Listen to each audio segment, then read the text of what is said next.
Salam alaikum, Azulvillaoun, bonjour.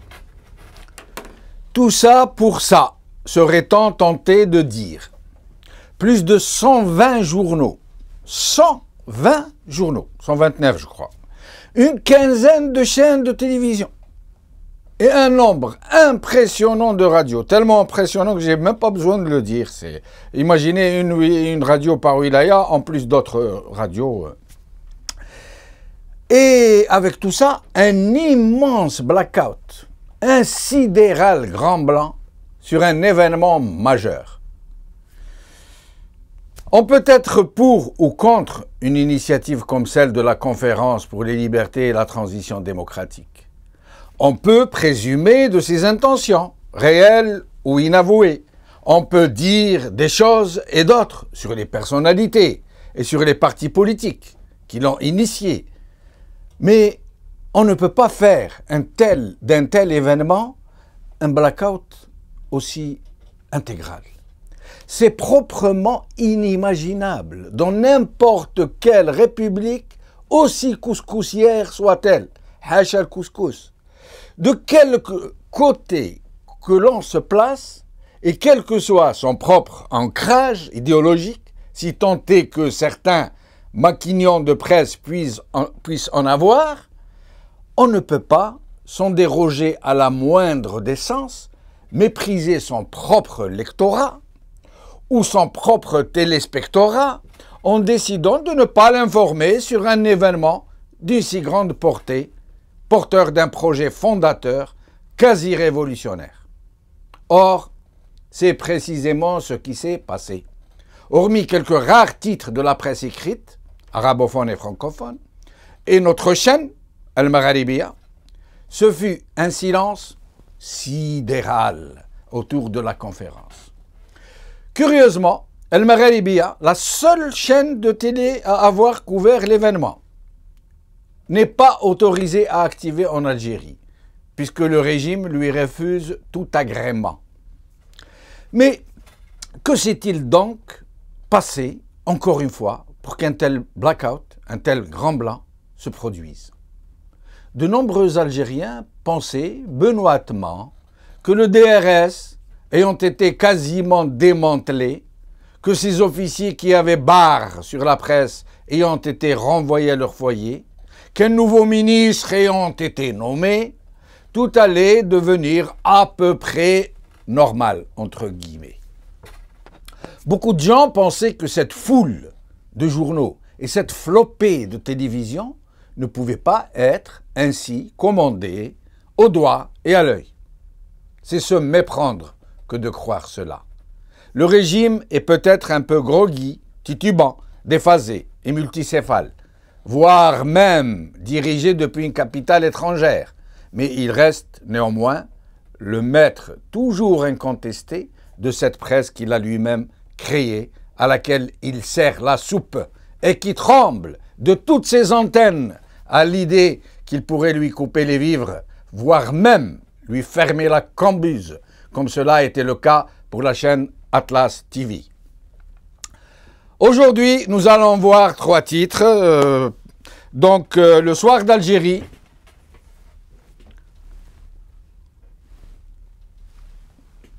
Ce monde qui bouge, Sant'Egidio bis élargi. Ensuite, Algeria Site. Révision de la Constitution, transition et liberté de la presse. Et enfin, liberté. École supérieure de journalisme d'Alger, débat avec Rachid Arhab sur l'éthique dans la presse. Avec nous pour parler de tout ça, Lila Haddad, journaliste accréditée auprès du Parlement européen. Lila, merci d'avoir accepté mon invitation. Bonjour Jamal. Bonjour Lila. Alors, quelle idée vous faites-vous sur ce grand blanc, sur ce blackout qui a été observé, notamment par les nouvelles chaînes de télévision, autour d'un tel événement politique? J'en pense que avant on parlait d'un frère conseiller à Al-Mouradia, maintenant on parle d'un régent Zeralda, mais c'est toujours la même personne, Saïd Bouteflika. Et j'en profite d'emblée de dire à vos téléspectateurs et Jamal à vous-même, il y a un excellent article sur Monde Afrique intitulé justement Saïd Bouteflika, le régent Zeralda. Donc à lire. Maintenant, revenons à la conférence pour la transition démocratique. Selon moi et selon beaucoup d'observateurs, est le plus grand, le plus important événement depuis le coup d'État ou le coup de force de janvier 92, où on a vu donc l'éviction du président Chadli soupçonné de collusion islamiste et l'annulation du deuxième tour législatif, ce qui a fait basculer, comme vous le savez, comme le sait tout le monde, l'Algérie dans l'horreur. Et j'irai même beaucoup plus loin. C'est le plus grand événement depuis le congrès de la Soumam, qui était cette pierre angulaire et un tournant de la révolution algérienne qui a eu lieu, comme tout le monde le dit, et j'aimerais répéter la date pour les jeunes d'aujourd'hui et les moins jeunes, qui a eu lieu le 20 août 1956 en Kabylie, et qui a été organisé principalement par Abbas Hamdan, qui a réussi justement à rallier à sa cause des grands hommes comme Ben Mehdi, comme Krim Belkacem, comme le commandant Hastin, comme beaucoup d'autres, Youssef Zeroud, Lakhdar Bentoubal, etc. Lila Haddad, excusez-moi de vous interrompre parce que j'en ai le sifflet coupé. Vous venez de faire une déclaration immense. Vous êtes journaliste, très au fait de l'actualité algérienne. Vous êtes accrédité auprès du Parlement européen et vous nous dites, j'ai bien entendu, que c'est le plus grand événement politique depuis le congrès de la Soumam. C'est réellement une affirmation, qu'est-ce que j'allais dire, une déclaration d'une très grande portée. C'est vraiment votre sentiment? Écoutez, c'est mon point de vue. J'ai le recul que j'ai depuis l'Europe. J'exagère peut-être. Non, du tout. Je fais partie de la génération d'Algériens qui n'ont pas connu la guerre de libération. Et j'ai peut-être cette naïveté de faire ce parallèle, mais je sais une chose, Jamal, c'est que cette grande cause qui a été donc décidée pour une raison importante qui est la libération d'une nation du joug de la colonisation. Et mon Dieu, combien l'histoire se répète, Jamal. Aujourd'hui, d'autres grands hommes libres se réunissent pour libérer l'Algérie des griffes d'un monarque vieillissant, aphone et immobile, télécommandé par ses maîtres à Paris. Donc, pour revenir à la presse, alors honte à cette presse qui n'a de nom justement que presse et chapeau bas à votre chaîne Al-Magharibiya qui avec ses petits moyens a couvert ce grand événement. Et je salue aussi nos confrères El Watan, Liberté et Le Soir d'Algérie qui ont ce courage de se donner. Al-Khabar aussi, Lila. Al-Khabar aussi a traité de l'événement, a couvert l'événement. Arabophone aussi, oui effectivement. Mais sinon, Lila, je vous rassure, je ne pense pas que vous exagériez du tout. Je tends même à penser comme vous, que c'est un événement historique d'une très grande portée. Mais sinon, selon vous, connaissant le régime comme vous le connaissez, vous ne pensez pas que le régime va tout faire pour faire exploser cette initiative? dedans. Il va tout faire. Il va se donner les moyens. Il va tout faire, effectivement. Hein. Votre question, vous donnez la réponse dans votre question. Mais ce qui est intéressant, Jamal, de constater, c'est que cette conférence qui a eu lieu donc avec tous ces représentants des partis politiques de toutes couleurs politiques va donner naissance au premier véritable front d'opposition politique en Algérie depuis l'indépendance. Oui. Ça aussi, c'est historique, ça aussi, Jamal. Tout à fait. Et oui, le régime de Bouteflika va se donner les moyens.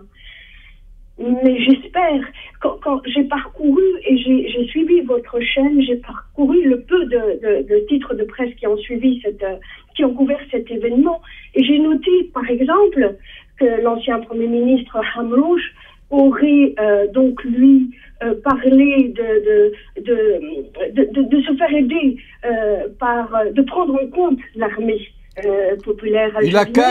Il a carrément appelé l'armée à intervenir, et ce n'est pas la première fois.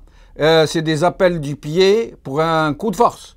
Moi, j'appelle les choses par leur nom. Hamrouche a appelé l'armée à intervenir dans le processus pour rétablir ce qu'il dit être l'ordre républicain, etc. Mais en fait, Hamrouche, il ne faut jamais oublier que c'est un homme du régime qui a toujours dit que le régime ne peut changer que de l'intérieur du régime. Mais il a appelé l'armée à intervenir. Il connaît sa maison, hein, oui. Il connaît. Oui, et comment? Donc s'il le dit, est-ce qu'il le dit, Hamrouche, par désespérance, parce qu'on ne trouve pas un autre moyen? On a essayé tous les moyens. Monsieur Benflis, de son côté, dénonce ce régime illégitime, il ne le reconnaît même pas. Pourquoi? À mon sens, parce que M. Benflis, aujourd'hui, il a subi ce qu'avait subi M. Abbassi Madani en 1992. Et donc, ils lui ont volé sa victoire et celle de tous les électeurs qui ont voté pour lui. Donc, selon lui, faire... comment dire...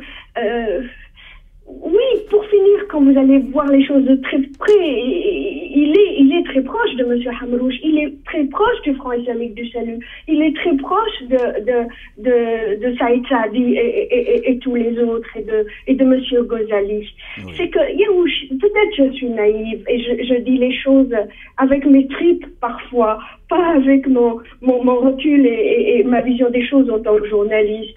L'armée algérienne, elle n'est pas toute pourrie, j'allais dire. Oui. Aujourd'hui, la majorité de la Grande Muette, elle est de l'autre côté. Elle n'est plus avec le clan de Bouteflika. Oui, elle peut aider à un coup d'État, puisque vous aimez appeler les choses par leur nom, mais un coup d'État gentil. Sans effusion de sang, je l'espère. Ils ont les moyens pour éviter cela au peuple algérien. Lila Haddad, restez avec nous. Nous accueillons à présent Jamil Zeri. Merci Jamil d'avoir encore une fois répondu à notre invitation et de nous apporter votre éclairage très pointu généralement sur les questions algériennes. Jamil, la presse, je ne sais pas si vous avez entendu mon introduction. Oui, j'ai entendu. Voilà, c'est le blackout, c'est le grand blanc. Toutes les chaînes, vous imaginez, toutes ces chaînes de télévision qui ont été créées, elles n'auraient pas traité, disons, 3 ou 4 chaînes, on aurait compris. Que des journaux, mais vous imaginez, dans une presse où il y a 129 journaux, une quinzaine de chaînes de télévision, que tout le monde obéisse à ce qui est certainement une injonction de ne pas traiter de ce grand événement que Lila Haddad vient vient de parler avec comment dirais-je, elle a traité cet événement d'événement aussi grand que celui du congrès de la Soumam, un événement politique majeur. Nous avions tous pensé naïvement que depuis que le DRS avait été débouté, que depuis que les officiers qui traitaient la presse algérienne, qui l'a contrôlée, depuis qu'ils ont été mis à la retraite, que les choses avaient un peu changé. Or, il n'en est rien. Pour qu'il y ait une telle exécution à une telle injonction, c'est que les gens qui dirigent la presse sont encore plus forts que jamais. Ce n'est pas votre avis? Oui, sincèrement, Jamaldine, bon, je rebondirai sur ce qu'elle a dit votre invité. C'est que on constate que on a engagé des réformes dans la structure des services de sécurité, mais les méthodes plus restrictives et plus contraignantes ont été maintenues. On change les têtes, mais les méthodes restent. Ce qui est très très très important à soulever, c'est que c'est un événement majeur. Certes, il y a 4 anciens premiers ministres, une pléthore de personnalités d'envergure nationale, et puis il y avait des partis politiques, pour le moins, des partis qui ont joué un rôle prépondérant sur l'échiquier politique algérien. Cependant, le pouvoir a répondu par une sourde oreille. Hier, Sellal au Sénat, il a dit que bon, le fils ne reviendra jamais. Ça, c'est une antienne. On l'a entendu depuis 92, mais la réalité est autre. Et deuxième chose, il a dit que la période de transition est déjà passée. Oui. Elle est déjà passée, et c'est Bouteflika qui l'a conclu avec la réconciliation nationale. Le problème où il est, c'est qu'un événement aussi majeur, aussi important, qui soit négligé par la presse qui se dit, entre parenthèses, indépendante, est un aveu majeur de sa dépendance vis-à-vis des appareils de l'État. Il n'y a pas de chaîne, il y a pléthore de chaînes en Algérie, mais il n'y a aucune chaîne qui a couvert l'événement. On était, franchement, on était avare d'avoir des informations, hormis quelques amis, et notamment Al Jazeera qui a brillé par son absence. Et puis El Maralibiya, par les moyens du bord, elle a essayé de faire beaucoup de choses, avec des téléphones portables. Ils ont réussi à rentrer, à approcher des gens. Et puis voilà, c'est comme ça qu'on je précise, Jamil, Jamil a parlé du congrès de la SONAM. Jamil, pardon de vous interrompre. Jamil, pardon de vous interrompre. Je précise que El Maralibiya a envoyé des envoyés spéciaux qui sont sur place, qui ont été sur place et qui sont toujours là-bas, qui ont couvert, alors que, je le rappelle, El Maralibiya n'est pas autorisé à exister en Algérie, et qu'on lui a refusé d'ouvrir un bureau à Alger, qu'elle n'a pas d'agrément et qu'elle a couvert, je ne dirais pas tant bien que mal, elle a bien couvert de la vie des gens qui ont suivi l'événement. Jamil, je vous en prie, j'ai l'impression qu'on... Oui, c'est les hommes qui sont prêts pour le sacrifice et donner le meilleur de soi-même. Et vous avez une presse qui est à vendre et qui est prêt à disposer, à servir celui qui l'a fait manger, alors qu'elle est normalement là pour informer. C'est le devoir d'informer. Normalement, être libre, c'est être informé. Vous qui êtes une journaliste accréditée auprès du Parlement européen, quelle est comment les Européens, comment l'Europe voit ce genre d'initiative? Justement, j'aimerais dire, pour verser dans le même sens que votre invité, la presse audiovisuelle ou la presse écrite, elle n'a tout simplement pas voulu connaître le même sort que ses confrères Algérie News, Al Atlas TV et tout récemment Al Fajr. Et donc, elle a préféré se scotcher la langue et se bander les doigts. Donc, pas de plume, pas de voix et pas d'image.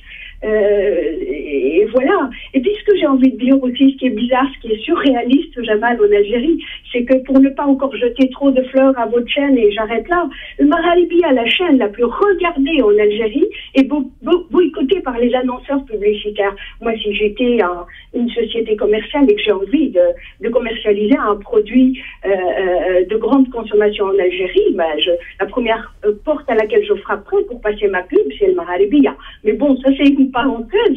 Maintenant, au niveau du Parlement européen, la Commission des droits de l'homme a acté officiellement 3 atteintes à la liberté de presse en Algérie. Je répète, Algérie News, suivi dans l'Atlas TV de Hicham Boualouche, et tout récemment donc le quotidien El Fajr de Hadda Hazam. Idem pour la FIJ, la Fédération internationale des journalistes, qui est basée à Bruxelles. Elle a reçu les rapports détaillés des exactions du régime de Bouteflika à l'endroit des plumes libres et des voix libres en Algérie. Par rapport maintenant aux institutions européennes, Jamal, je ne sais pas si vous m'entendez. Oui, oui, on vous entend très bien. Vous m'entendez. Oui. Très bien, il y a eu comme un vide. Donc, j'ai rencontré hier un des porte-parole de la Commission européenne, et en évoquant justement la conférence pour la transition démocratique, il me dit textuellement « wait and see », attendons de voir. Et nous suivons, il poursuit, il me dit, de toute façon, nous suivons de très près l'évolution de la situation en Algérie. Alors, il me dit ce qui est certain, c'est que la petite marge de liberté de presse qui existait avant l'avènement de Bouteflika est en train de rétrécir comme une peau de chagrin. Donc, ce que fait l'Europe maintenant, grâce à ce qu'on appelle aujourd'hui la nouvelle politique européenne de voisinage, c'est d'appliquer un principe qu'elle a appelé au lendemain du printemps arabe, plus pour plus, en anglais more for more. Donnez plus, vous recevez plus, ou alors donnez plus pour recevoir plus. Mais recevoir quoi, en fait? C'est que l'Union européenne dit aux pays du sud de la Méditerranée, engagez plus de réelles réformes pour un véritable processus de démocratisation, vous aurez plus de soutien financier. Oui. Mais le problème, à mon sens, c'est que ça coince un petit peu avec l'Algérie, Bouteflika. Ils en ont à revendre l'argent, ils n'ont pas besoin de l'argent de l'Union européenne. Et là, on me répond, quand je parle de ce volet-là avec les responsables de l'Union européenne, ils disent, OK, mais on ne donne pas de l'argent à l'Algérie, mais nous proposons nos expertises. Oui. Nous proposons des expertises à tous les niveaux, dans tous les domaines, et notamment dans le domaine de la presse, de l'audiovisuel, puisqu'on parle de toutes ces chaînes de télévision pseudo-privées, pseudo-libres, etc., qui poussent comme des champignons en Algérie. Mais la qualité, pardonnez-moi, et en toute modestie, la qualité déjà au plan de la déontologie, au plan de journalistiquement parlant, sans parler, donc sans rentrer dans le fait que ça n'est pas des télévisions libres et qui sont aussi télécommandées par le régent Zeralda. Pour apporter de l'eau à votre moulin, Lila, il y a certains journaux, la plupart, qui n'existent que pour avoir 2 pages de publicité, ce qui est une fortune, et ils ne vendent même pas leurs journaux, ils ne les donnent même pas aux distributeurs, ils les font imprimer, et puis ils envoient les exemplaires légaux à leurs destinataires légaux, puis ils passent le journal au pilon, sans qu'ils aillent au kiosque. Ils font ça juste pour avoir 2 pages de pub, et tout le monde le sait. Tout le monde. Mais sinon, à propos de la publicité, pour vous répondre, les annonceurs, même privés, même libres, ont très peur de donner de la publicité à des organes qui sont des organes de presse qui sont contre le régime, ou du moins qui expriment objectivement la réalité factuelle politique du pays. Sinon, restez avec nous, Lila, je reviens à vous dans un petit instant. Jamil Zeri. Allô, vous m'entendez, Jamil? Oui, je vous entends. Très bien. Alors, vous savez très bien que le régime ne va pas en rester là et qu'il va mettre en place des choses habituelles. Il va infiltrer ces gens, pénétrer le noyau de cette initiative, la faire imploser, à corrompre certains, ou du moins tenter de le faire. À quoi vous vous attendez pour les semaines à venir, si ce n'est pour les jours à venir? Ben écoutez, les méthodes de régime sont connues. Mais par contre, il y a une maturité politique dans la classe politique qui a participé à cette coordination. Une maturité politique prouvée par le discours, les actes et beaucoup de choses. Il va procéder comme il a procédé pour le Saint-Egidio. Souvenez-vous, le premier round de Saint-Egidio, il y a des gens qui ont participé. Après, quand ils sont rentrés sur Alger, je me rappelle d'un certain Bokrouh et d'un Ahnah qui se sont rétractés sous la pression du régime. Mais on n'est pas dans le même contexte. Les choses se sont déroulées à Alger. Il y avait des tentatives déjà de refuser la salle, vous vous souvenez, a été reportée, compte tenu du fait qu'il y a une très grande pression, c'est flagrant, si jamais on ne peut pas les laisser se réunir.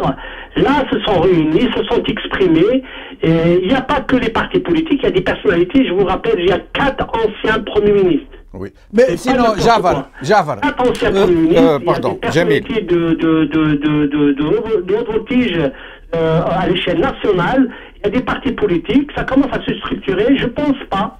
Certes, il y a des partis, il y a des éléments qui sont plus ou moins enclins à ouvrir un canal avec le régime, mais les choses sont faites, le peuple il est témoin. Et la mémoire d'un peuple, croyez-moi, elle transcende les temps, elle transcende les idéologies, elle transcende tout. La révolution, notre révolution, elle nous a appris que contre le peuple accepte une vérité même amère, il accepte, il sera prêt au sacrifice. Maintenant, le problème il est, est-ce que vous m'entendez? Est-ce qu'on va aller à demander aux partis qui sont dans les structures de l'État, soit dans les collectivités locales, ou soit au Parlement, au Sénat, de se retirer, soit on va aller vers le peuple pour prendre le peuple à témoin. Voilà. Mais je crois que le régime doit penser 1000 fois de sa réaction. Jamil, est-ce que vous m'entendez? Visiblement, on ne s'entend pas. Volcan, hein, c'est pas seulement... Il y aura une crise sociale à l'entrée scolaire en septembre. Il y aura aussi... les gens sont très remontés sur la politique actuelle. Surtout le gaz de schiste. La question de souveraineté. La souveraineté a été touchée, puisqu'on a vu Fabius... on a refusé, par exemple, au juge Trédévic de rentrer en Algérie pour enquêter. Et c'est Fabius qui nous informe comme... Jamil Djeri, merci beaucoup. Jamil, merci. Il nous reste plus beaucoup de temps. Lila Haddad, un dernier mot sur cette situation, sur l'attitude de cette presse et sur ce que pense l'Europe de cette situation. Comme je vous l'avais dit tout à l'heure, par rapport à l'Union européenne, en tout cas, elle attend de voir, elle suit les choses avec le recul qu'on lui connaît. Je suis à Bruxelles et je suis très contente que l'Union européenne, les institutions de l'Union européenne existent pour qu'on oublie un petit peu la France. Parce qu'il y a toujours, on montre du doigt toujours le maître de Paris, le maître, attention, pas par rapport au peuple algérien, mais par rapport aux occupants de Zeralda. Absolument. Voilà, donc l'Union européenne officiellement suit de très près et prend au sérieux cette initiative donc de monsieur Ali Benflis, de monsieur Hamrouche, des représentants du Front islamique du salut, et comme je le redis, de façon vraiment sérieuse et de très près. Je voulais aussi, une question que vous avez posée à votre autre invité que j'ai écouté à peu près à moitié. Moi, je ne pense pas que M. Ali Benflis et son électorat, je pense que cette fois-ci, ils sont résolus à ne pas reconnaître le régime illégitime de Bouteflika et son clan et d'aller jusqu'au bout. Idem pour la base de M. Abbas Madani en Algérie. Et idem pour tous les autres vrais partis de l'opposition, idem pour les grandes personnalités qu'on a vues dans cette grande conférence historique. Je pense que et j'ai pensé à une chose très terre à terre, Jamal, pour finir. Oui. Peut-être que la deuxième réunion n'aura pas lieu en Algérie. Vous avez dit, vous ne pensez pas que le régime de Bouteflika va faire tout pour empêcher cette belle initiative de prendre de forme et de prendre de l'ampleur? C'est possible. Ils ont les moyens, comme je l'ai dit au début. Ils vont peut-être aller jusqu'à interdire la tenue de la deuxième conférence. Et puis, mon Dieu, je pense qu'il y aura des pays voisins libres qui vont accueillir cette conférence. Merci. Et la chose terre à terre, mais écoutez, il y a Skype aussi. Hein, donc, M. Benflis, M. Hamrouche, M. Abbassi Madani peuvent aller de l'avant et continuer cette belle initiative qui va sauver l'Algérie. Merci, Lila Haddad, en espérant vous revoir bientôt sur cette chaîne. Cette émission est maintenant terminée. Merci de nous avoir suivis. Salam alaikum, Azul Fillaoun, à demain.